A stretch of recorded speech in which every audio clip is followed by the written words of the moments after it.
oras na natanggap ka na po ng email tulad nito, pwede ka na mag-celebrate sa mga kaibigan at mga kapamilya mo. Kasi ang ibig sabihin po niyan is pinadala na ni YouTube o ni Google ang iyong sweldo sa iyong bank account. At yan po ang ating pag-uusapan ngayon.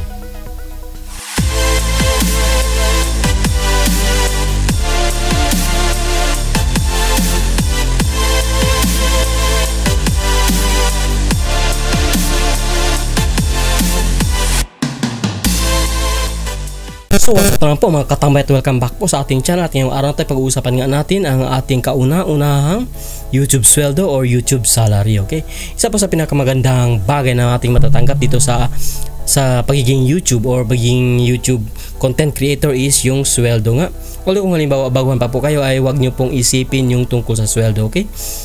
Kumbaga i-enjoy nyo lang, kung baguhan pa kayo i-enjoy nyo lang, huwag muna kayong mag-isip ng mga numbers. Kasi amin ko po bilang isang content creator at isang miyembro po ng YPP or YouTube Partnership Program or yung mga monetized na YouTuber. Okay, bilang isang monetized na YouTuber ay mahirap pong kumbaga ma-fulfill. Okay, mahirap pong i-fulfill yung 4,000 watch hours at pati yung 1,000 subscribers. Sa totoo lang, nung nag-umpisa pa po ako, nung niisip ko na kahit 100 lang, okay, kahit na 100 lang subscribers, kasi nag-umpisa po ako, okay, kahit 100 ay nahihirapan po akong kumuha nun. Pero sa tulong po ng mga kaibigan, okay, sa tulong ng mga kaibigan, pati yung mga tao na nakilala ko na sa YouTube ay kumbaga laking contribution po ng naiambag nila sa pagkakaroon ng 1,000 subscribers.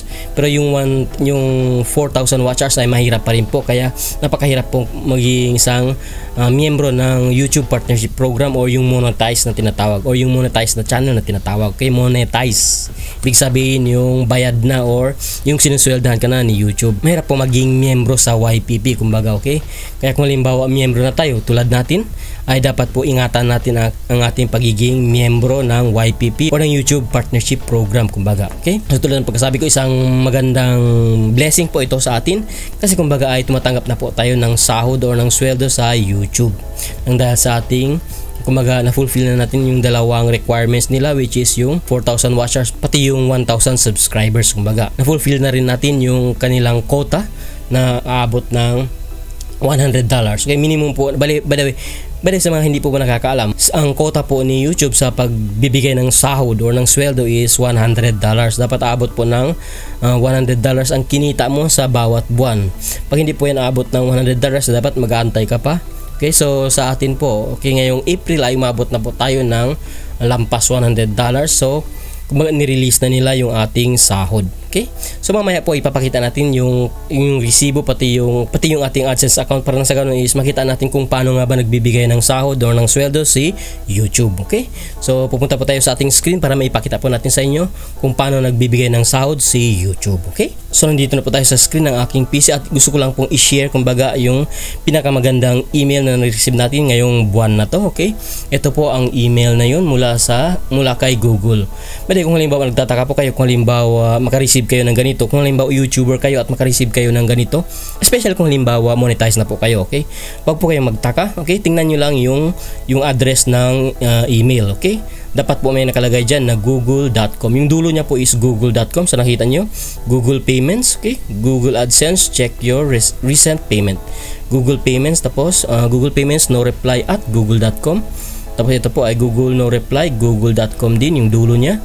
At yung sa last yung ating or yung 2 ay yung email address na nakalink po sa ating YouTube. Okay, kaya po naka-block yan, kaya po naka-blur yan ay syempre kumbaga ay kailangan natin ingatan yung ating email account kasi or Gmail account, okay? Para nang sa ganun na hindi po tayo hindi ma-hack yung ating channel, okay? So nakikita niyo po ito po ang email na yun, okay? Babasahin natin. Pag makareceive na po kayo nito, okay, ng email na to, ibig sabihin ay kumbaga ipinadala na po ni YouTube ang inyong sweldo sa inyong bank account. By the way, sa mga hindi pa po nakakaalam, okay, sa mga hindi pa na-monetize or kumbaga hindi pa nakaka-receive ng kanilang sweldo, may recent news po si Google, okay?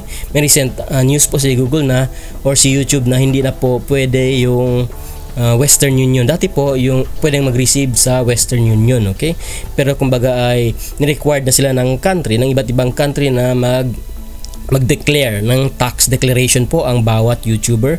Tulad ng dito sa Pilipinas nga ay required na sa atin mag-declare ng ating tax declaration. Kumbaga dapat kailangan na natin ilagay yung ating TIN number. Okay, so required na po yun ni Google kung halimbawa monetize na tayo, which is na sasabihan naman po kayo ni Google or ni YouTube kung paano gawin yun, paano nyo i-declare yung inyong TIN number or yung inyong tax declaration. Okay, madali lang po yun kasi hindi po kayo papasweldohin ni YouTube. Okay, hindi kayo papasweldo ni YouTube or ni Google kung halimbawa hindi nyo ma-declare yung inyong tax declaration. Dapat required po yun sa bawat country na, kaya binawal na po ni YouTube ang Western Union, kasi sa Western Union yung YouTuber kahit na ilang milyon ang kinikita nila ay wala pong tax sa gobyerno. Kumbaga hindi po tulad sa bangko ay kailangan, kumbaga mayroon silang tax.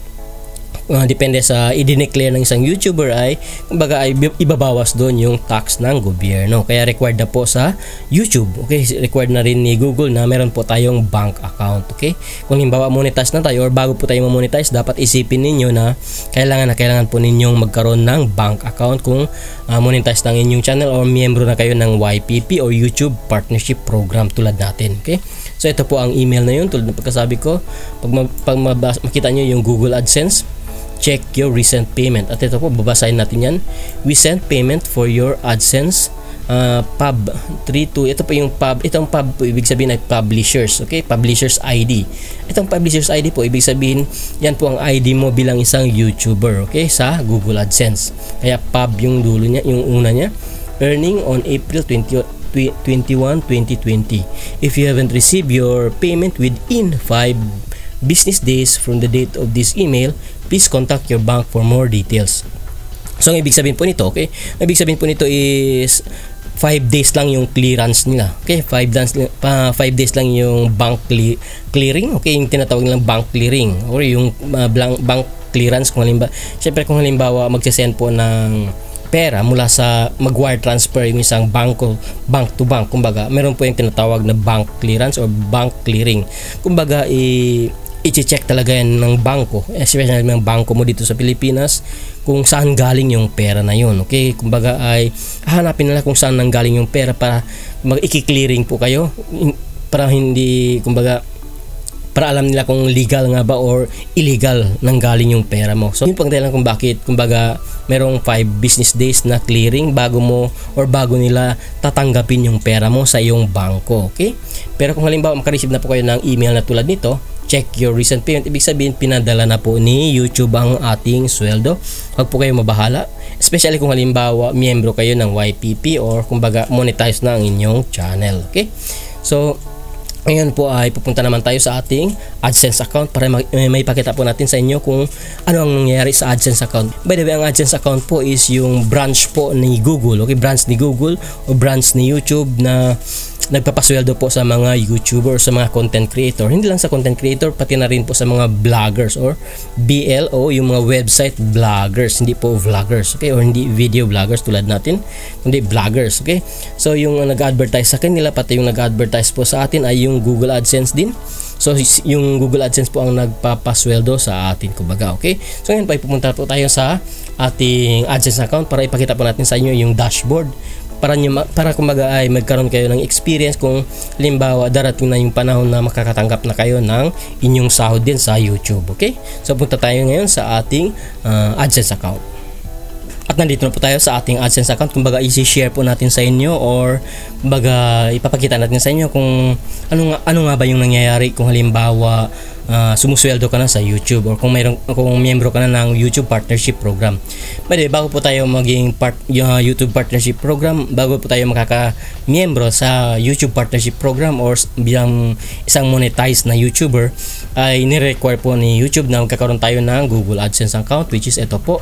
Kasi si AdSense po, Google AdSense po ay kumbaga yung financial department ni Google. Sila yung nagpapasweldo sa inyo, kaya i-record po ni Google or ni YouTube na meron po tayong AdSense account at nandito na po tayo sa ating AdSense account. Okay, kung i-share natin sa inyo kung ano yung nangyayari dito sa loob. Kung halimbawa po yung video niyo, okay, yung video niyo ay mayroong advertisement. Ang bawat advertisement po na ang kinikita po sa advertisement ay mapupunta po yan dito. Mapupunta po dito yung number. So nakikita nyo ay 00 yung ating amount dito kasi unang-una is tulad ng pagkasabi ko ay kare-release lang po ng ating sahod, ng ating sweldo. Within, tulad ng pagkasabi ko is dapat abot ng threshold na $100. Okay? $100 pataas. Pwedeng tumaas sa $100 o basta hindi po bababa sa $100 kasi kung hindi pa abot ng $100 yung threshold ay hindi po nila ibibigay yung inyong sahod. Kumbaga hindi nila i-wire transfer yung inyong sahod. So nakita niyo po, ito po ay meron po din nakalagay na last payment 108.64. Ibig sabihin po doon is yung last payment po na naibigay ni Google ay yung $108. Kumbaga ay itong $108 po dati ay dito po yung nakalagay sa taas sa balance. Pero since ni-release na nila, ay kumbaga back to zero na naman. Okay? Back to zero na naman for next month. Kumbaga next month na naman ito magkakaroon ng pondo. Kung halimbawa marami na namang manonood ng ating videos at makaka-impok na naman tayo ng advertisement, ng mga kinita sa advertisement ay mapupunta naman dito ng yung $100. Okay? So, ay titingnan natin kung saan napunta itong $108. Sabi po dito ni Google AdSense ay yung $108 ay yung last payment or kumbaga yung payment na binigay nila sa atin at atin pong pupuntahan yun sa dito po sa hindi po tayo pupunta sa report, pupunta dito sa view payments. Okay, titingnan natin kung saan napunta itong $108 mga o yung kinita natin nung last April 21. Kasi sabi ni Google AdSense ay pinadala nila yung ating sahod o yung ating sweldo sa ating bank account. So ito na po yun. Your last payment. Sa nakita niyo po, ito po ang sinasabi ko. Paid monthly if the total is at least $100. Ito po ang tinatawag na threshold. Okay? Dapat mapuno po ito for 1 month. Kung halimbawa 1 month yung sahod natin ay abot na dito so $100, i-release na nila automatic. Okay? Nakita niyo po, ito po yung ating last payment. Your last payment was issued on April 21 for $108.64. Ibig sabihin po is ni-release na nila yung ating sweldo ngayong buwan ng April. Okay? So kung gusto na po, syempre gusto natin makita kung nasaan yun napunta. Okay, so tingnan natin yung transaction, view transaction, i-click natin yan para makita po natin, ipakita natin sa inyo. Nandito po yun, April 21, okay. So nakita niyo po sa transaction dito sa April 21, April 1 to 26. Nakikita niyo ay meron dito April 21, okay. So ibig sabihin mag-aantay po kayo April 1 hanggang sa 26. Yun doon po yung pagre-release ng sahod kumbaga. Okay, sa in our case ay April 21 nila ni-release at nandito na po yun ang ating sahod. Sa nakita nyo is automatic payment wire transfer to bank account ... 805 po ang ito po ang ating bank account sa BPI. Okay, BPI po ang ating card. Okay, BPI ang ating bangko. So kumbaga wire transfer nila or transfer nila through bank to bank, wire transfer to bank account. Yan ang ating bank account, amounting to $108. Pero syempre kung halimbawa sinabi na nila transfer na sa bank account, dapat may pruweba tayo, di ba? So titingnan natin yung resibo, kumbaga i-click natin ito para makita natin yung resibo ng ating payments. Okay, pwede po natin i-print yung resibo. So clinic po natin yun at ito po ang resibo. I-zoom in po natin sa inyo para makita natin yung resibo nila. Okay, yan po ang kanilang kumbaga payment receipt. Sa nabasa nyo, payment receipt Google. Okay, ang address po ng nagpadala ng ating sweldo ay Google Asia Pacific Limited, 20 Pasir Panjing Road, 0371 Maple Tree Business City, Singapore. So ibig sabihin po, ang nagpapasahod po dito sa Asia, sa mga YouTuber dito sa Asia ay Google Asia Pacific Singapore. Galing Singapore po ang ating sweldo. Kumbaga, hindi po direct sa US kasi syempre, kumbaga, ang iba't ibang branch ng Google ang pinakamalapit yung yung magbibigay ng sahod sa inyo. So in our case, dito tayo sa Pilipinas, ang pinakamalapit na kumbaga branch nila is Singapore, kaya Google Singapore po ang nagbigay ng ating sahod at yan po ang ating tax identification number. Tulad ng pagkasabi ko, itong tax identification number ay required na po ni YouTube.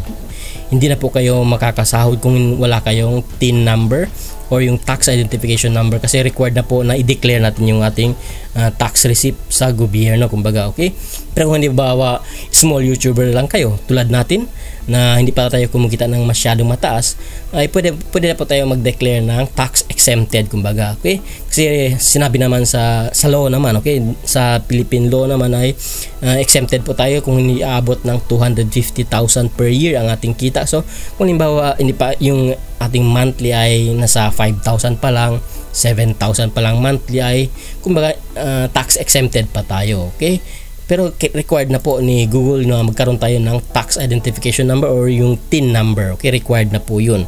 So kung gusto mo maging YouTuber ay dapat meron po kayong TIN number, required na yun ngayong taon, okay, or last year pa siguro to. So yan po ang ating payment amount. So nakita nyo ang ating payment amount is $108.64. Okay, kung halimbawa i-calculate natin ang $108.64, titingnan po natin sa Google kung magkano ngayon yung ating kinita for this month. Paano yan? Peso to dollar. So tingnan natin dito, US dollar is magkano yun? Titingnan natin, $108. So i-input natin $108.64. So yan po ang ating kinita for this month, 5,251. So ibig sabihin is kumbaga plus minus na transaction po, minus bank transaction po, is more or less kikita tayo ng 5,000 sa ipinadala po ni Google. Kasi itong kumbaga i-announce na lang natin or maiisipin na lang natin itong 251 is bayad sa BPI, bayad sa bank account or sa bank transfer. So meron po tayong tatanggapin na 5,000 sa ating bank account. Okay, so yun po ang ating sahod for this month, kumbaga. So huwag po kayong balak kung halimbawa nakita nyo is napakaliit lang, 5,000 lang, pero lagi nyo pong isipin na ito po ang ating kauna-unahang sahod. Kauna-unahang sahod, ibig sabihin sa ating ilang yun? Sa ating 5,000 subscribers at ilang views pa lang ay naka 5,000 na tayo. So next month po or next year or sa after 2 years, syempre tataas ang ating sahod dahil nga tataas din ang views, dadami rin ang ating views, dadami ng ating subscribers, marami rin na dadami yung manonood. So ibig sabihin automatic po yun magpapile yung sahod natin. Kumbaga tataas dahil sa views pati sa kumbaga subscribers. Kasi the more subscribers, the more views, the more advertisement, and syempre the more income po. Okay, ganun po sa YouTube. So yun po ating i-share sa inyo ngayon, ang ating first YouTube sweldo or first YouTube salary, okay, na amounting to 5,251 po sa ngayon. Okay, sa ngayon, syempre the more, tulad ng pagkasabi ko na magtatagal tayo sa YouTube, the more na tataas pa rin yung ating sahod, the more na dadami yung ating subscriber, dadami rin yung ating advertisement, dadami rin ang bayad ni YouTube, tataas ang ating amount na nakikitain dito sa YouTube. Okay, kasi ngayon po is nasa 5,000 subscribers pa lang tayo at ilan pa lang yung views natin, kaya 5,000 pa lang. Syempre the more na magtatagal po tayo dito, syempre the more na tataas po ang ating sahod. So hanggang dito lang po at salamat po sa panonood at thanks for watching.